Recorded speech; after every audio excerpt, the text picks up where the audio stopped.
And we have here Frederik Temmermans for imec, and he made it the project is dealing with formats at the MTC, offset TCT. So Frederik, please. Thank you for the introduction. And so yes, so my presentation will be about media authenticity, with all of standardization in that context, and then also some of these implications, in particular for 3D. So first of all, let's start with 2D with an example of two very high quality, very high resolutions, digitizations of the Tower of Babel by Grödel. And you'll notice even projections even more visible on a normal scenery. With even the projection, you can see that there is quite some differences between the version on the left and the version on the right. And there might be different explanations for that. As you notice, it's a painting, and that's a dynamic object that changes over time. The colors of the paint might fade, and there might appear cracks in the paint layer. So many things happen with an object over time, and if there's several years in between two digitizations, the result will be different. But in this case, we know that both captures were taken more or less at the same moment in time.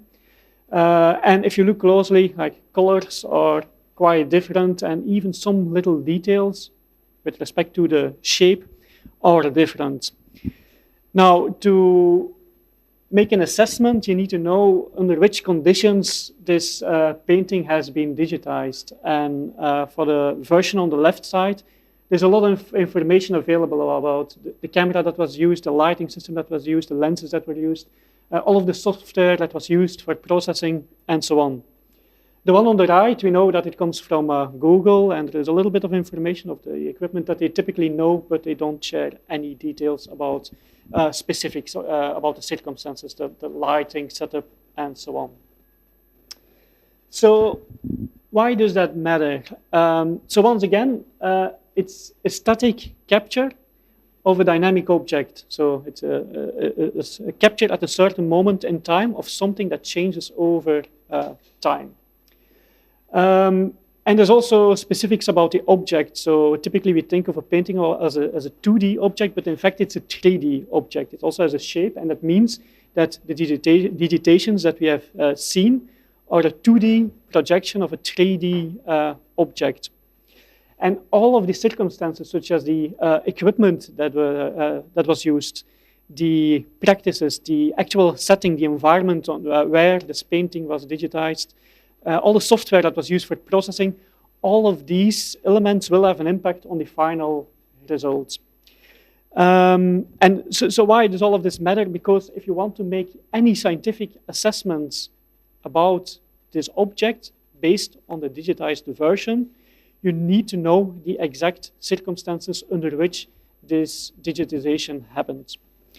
And if there's one common aspect between all of the presentations that we've seen so far, one topic which is coming back and back, then it's paradata. This paradata documents all of the information about the context of the circumstances under which the object was digitized.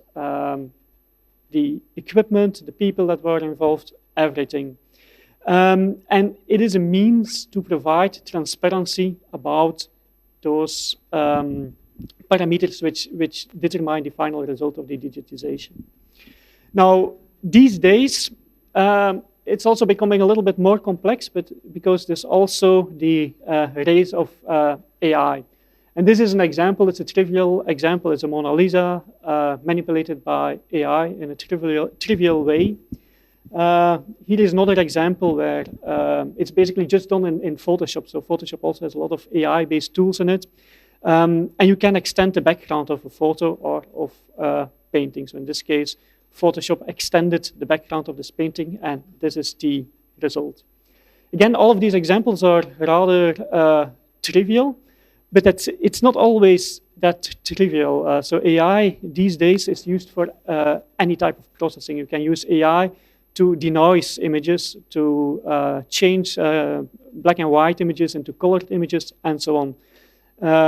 Many of these applications are actually very valuable applications. Also in 3D, for example, often AI is used to render a 3D object based from the 2D captures. But the problem is, of course, that it becomes more and more difficult to distinguish between what is real and what is fake, and where is a line. It's a thin line between what is real and fake. If you look at photos that you captured with a smartphone, for example, all of these photos are, to some extent, manipulated or enhanced, depending on how you look at it, by AI. And then the question is, if you want to provide transparency, what can we do about it? Because this AI-generated content can have several implications politically, economically, and so on. So one of the common solutions is to use, again, AI, like deep fake detectors to detect content that has been generated by AI or manipulated by AI. There's one big issue with such an approach, and that's the cat and mouse nature. So you're basically using AI to chase AI. So the detection methods, they get better and better, and many of them are actually quite good at the moment. But the methods that are used for generating this content are also getting better and better. So you continuously need to update these, and on the longer term, that's not really a viable solution. So for that reason, we believe that in the future, we should go in the direction of having verifiable provenance information about the digitized capture. So all information that we just talked about, the basic metadata like the camera, time, location, and so on, should be linked somehow with the actual data. We should go much further than that. It's not only about typical metadata which you currently find in cameras, but also about all of this paradata that we talked about, as well as the provenance of what happens with the media asset after it has been created. So typically you create something, but then after some time you create different variations for different purposes and so on. So all of that documentation needs to be captured. Whenever you take a picture with the camera, some metadata will be captured. Some information about the capture, such as the location, the camera that was used, the lens settings, and so on. Several standards are used for that. Some of them are EXIF, IPTC, and XMP. But the problem with the traditional metadata is that it's not always preserved. If you upload an image from one platform to another one, it might be that it's just simply stripped off and you don't have access to it anymore. And what's even worse is it's not only that it can disappear, it's also quite trivial to manipulate it. It's just textual data, and anyone can basically change a date from, in this case, June 8th to December 13th. It's a trivial process, and you don't have any means to actually see that that data was changed. Now, that doesn't mean that this traditional metadata doesn't have any meaning. It's still relevant information, and depending on the context, you can actually rely on the metadata which is available. If it's data that you have produced yourself and you know the source, then there is nothing wrong with that information.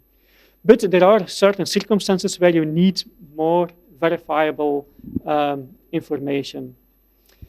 And then the question is, how can we improve compared to the current situation? And there's basically two crucial elements. First of all is you have to secure that information, that metadata, also the paradata, and somehow securely link it with the data that it's associated with. And then secondly, in addition to securing that information, we don't want to document only the information at the moment that the asset was captured, but also everything that happened with it since it was captured.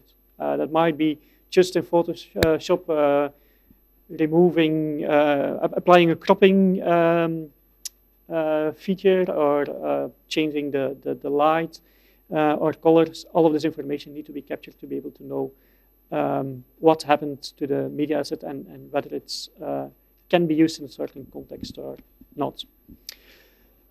So this can be done with cryptographic hashes. So basically there is an actor, a certain actor that signs an image. It's basically putting a stamp on it, and that securely links or cryptographically links the metadata and the actual image.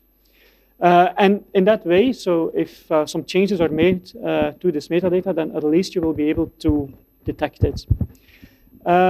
It's still not a solution for everything, because that information which is now signed and linked to the image, it can still be removed. But so what we think we should do is to go through in the direction of a future where this signed information, this trustworthy information, is always available, and that information where images where that information is not available is considered as not trustworthy.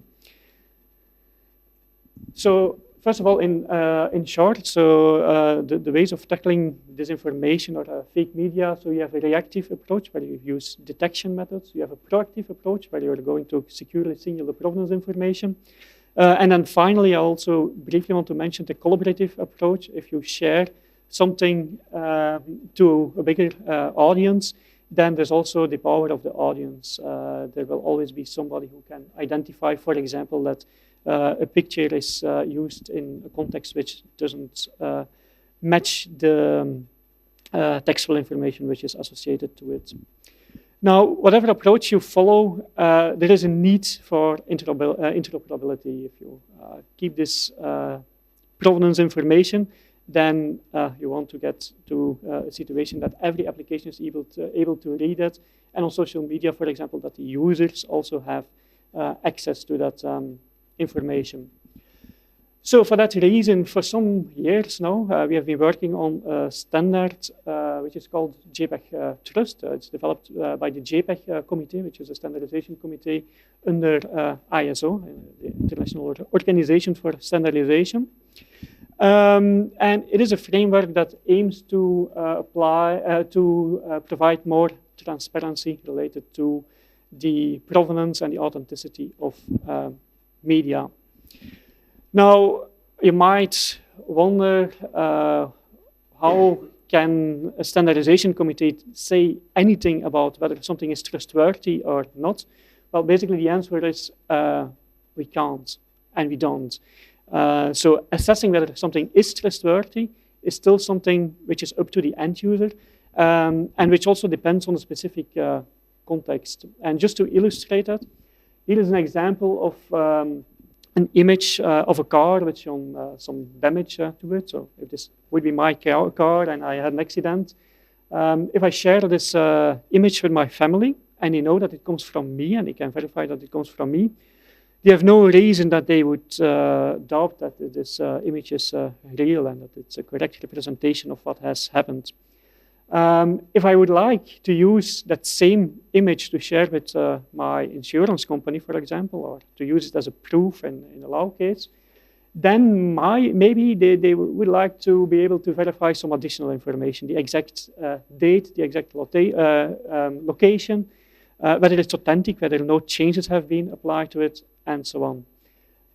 And only if these conditions apply, then the insurance company will consider it trustworthy. So depending on the context, the answer to the question whether something is trustworthy or not differs. So in short, these are currently the topics that are focused on within the first part of JPEG Trust. This will be a multi-part standard in the future. So currently it's focusing on provenance annotation, the extraction of trust indicators, like in the example before, and then also when you provide this additional information, you have to somehow protect the privacy and security of the users that are involved. With respect to the annotation of provenance information, we work together with C2PA. Maybe you've heard from that. That's a coalition for content provenance and authenticity. It's a standard that does exactly what I've illustrated before, and which is currently gaining quite some market adoption.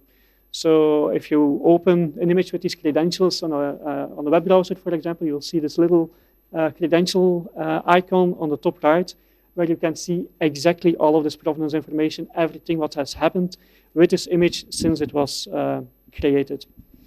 There's also cameras coming to the market from Sony and from Nikon and some other brands that have this built in. So whenever you take an image with such a camera, it has a stamp on it, and you can verify that it was taken with this particular camera. So this is what we use to embed provenance to JPEG images and also to other types of media. And in addition to the traditional metadata and in addition to the actual content, we can extract those trust indicators. So from the content, we can apply detection methods. From the metadata, we can get some information that might be valuable in a certain context. And then from the provenance information, you have, again, more information that can also be linked back to a certain actor who approved that information. And then based on these trust indicators, you can make a profile. So like in the example, I can have a profile that I trust everything coming from my family. That would be my personal profile. But the insurance company would have a totally different profile. So that's just very briefly giving a glimpse of what's coming related to authenticity and with respect to standardization. This particular standard, so the first part of JPEG Trust, is being published by ISO as we speak. So it might be available as an international standard any day now. Hopefully still this year, but otherwise it will be the beginning of next year. And that's a result of many years of work, and still lots of work is still to come to extend it with more functionalities. So to end this presentation, I want to give a little bit of a sneak peek in some other topics that are going on in terms of media representation and that are relevant in 3D. And first on the list is holography. So currently, if we capture 3D content, mostly that's based on reflection of light.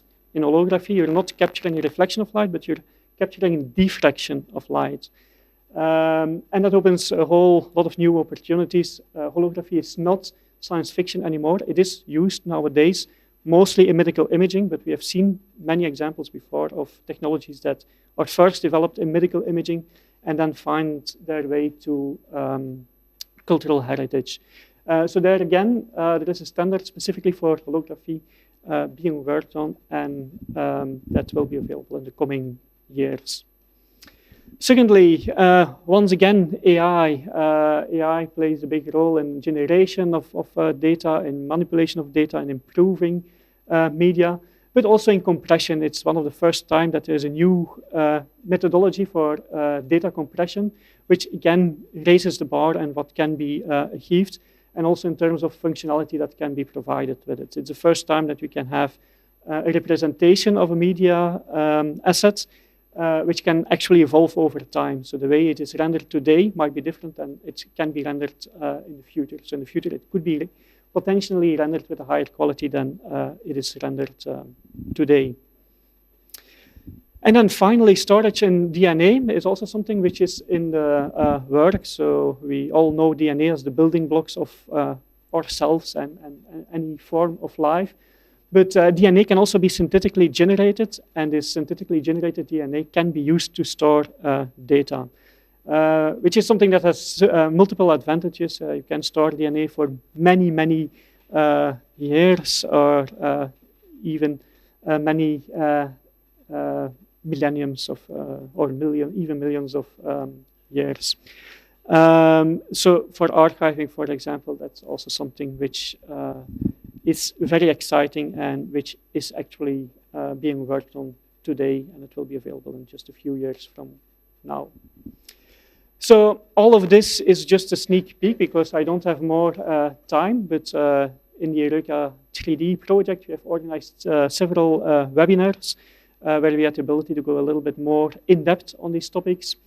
So here is a list of those webinars, and all of these have been recorded, and you can find the video recordings of these webinars online if you want to dive deeper into those topics. So that's it from my side. I thank you for your attention.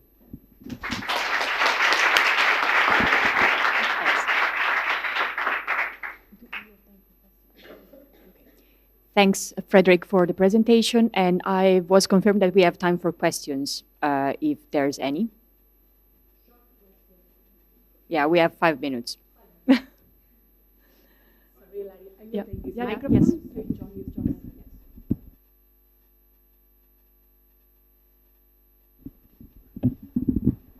You described how we all know that metadata can be stripped or changed. The provenance data, can that also be manipulated in the same way? Is there any way that we can make it secure, unchangeable, immutable? So using this protocol that I described, so both JPEG Trust and C2PA store the provenance information in such a way that if it is manipulated, that you can detect it. So if any change is made, you will be able to identify that it doesn't correspond with the original data. So that applies to the provenance information, but also with the metadata, which is stored according to this specification. Yes, yes. So that's also the idea, and at the moment it's kind of transition phase where that metadata will actually be duplicated to make that happen. In the future, we hope that all metadata will be stored in that way and that it's securely linked, in particular the metadata that's generated directly on device by the camera, and it's then signed by the camera itself, so there's no user involved in that process.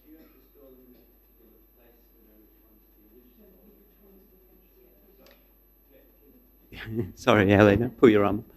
Do you have to store that JPEG in a particular place for it to know which is the original and which is like the subsequent copy that's been changed? How does it know which one's the original one, which one's the fake? So you start, for example, from an image that comes out of a camera, and it has everything all the metadata that's produced by the camera. If you then make a copy of it, it still keeps that information, but the moment that you make any changes to it, it adds a layer on top of that.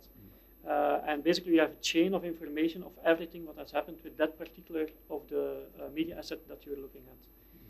So if you have a version, so you take a picture with a camera, for example, there's everything signed by the camera. Then you apply some filter to it to improve the colors a little bit. Then the software that you're using to make those changes will add a new layer on top of that. And that happens every time that you make a modification. Yeah. If I may ask you very quickly, is it how police can find out fake money, the paper money? In this case, it's the other way around. You can prove that something is authentic. Yes. So if you have something like the image for the insurance company, it's one of the typical examples. You can prove that it comes like it shows directly from the camera, and that not any change has been made to it since it was created. The other way around, if you have an image and you don't have that information, you still rely on detection methods to see whether potentially software like Photoshop has been used and so on. So at this moment, we still mostly rely on the reactive methods, but we hope in the future more and more we will be able to rely on the proactive methods.